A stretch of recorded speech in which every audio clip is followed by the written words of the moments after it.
ایک طرف مسئلہ یہ ہو کہ شوہر، اور دوسری طرف کوئی یہ کہے کہ میں نے پوچھا تھا حضور نے مجھے اجازت دی، ضروری نہیں ہے، اختلاف ہو گیا، یہ اختلاف رائے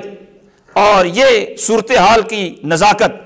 کہ ایک بندہ ضروری کہہ رہا ہے، دوسرا اس کو غیر ضروری کہہ رہا ہے، حضرت عائشہ صدیقہ تک پہنچا۔ آپ نے فرمایا کہ عائشہ صدیقہ رضی اللہ تعالیٰ عنہ نے فرمایا کہ فاطمہ کا اللہ بھلا نہ کرے، وہ حضور کا فرمان تو نقل کرتی ہے لیکن حضور کے فرمان کی تہ تک وہ پہنچی ہی نہیں ہے۔ سرکار کا یہی حکم ہے کہ عورت اپنے شوہر کے گھر میں عدت گزارے گی، اسے سرکار نے جو اجازت دی تھی وہ اجازت صرف اس لیے دی تھی کہ اس کا گھر غیر محفوظ تھا، خوفناک جگہ پر واقع تھا، اگر وہ وہاں پر عدت گزارتی تو اس کی جان کو خطرہ تھا، تو سرکار نے اس کی جان کی حفاظت کے پیش نظر یعنی خاص وجہ سے اسے اجازت دی وہاں عدت نہ گزارنے کی، اور یہ اجازت عام لوگوں کو دیتی پھرتی ہے۔ سرکار نے مخصوص مواقع پر اسے اجازت دی تھی، وہ اجازت اسی خاص موقع پر رہے گی، جان کا خطرہ ہو تو پھر یہ اجازت ہے، ورنہ عام حالات کے اندر ایسی چونکہ صورتحال ہوتی نہیں،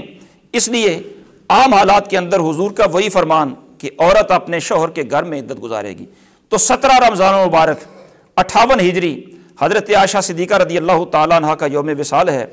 کل غزوہ بدر کا بھی دن ہے، آپ کے عرس پاک کا بھی دن ہے، اپنے اپنے گھروں کے اندر ایصال ثواب کا اہتمام کریں۔ دعا ہے اللہ رب العالمین انہی کلمات کو شرف قبولیت عطا فرمائے۔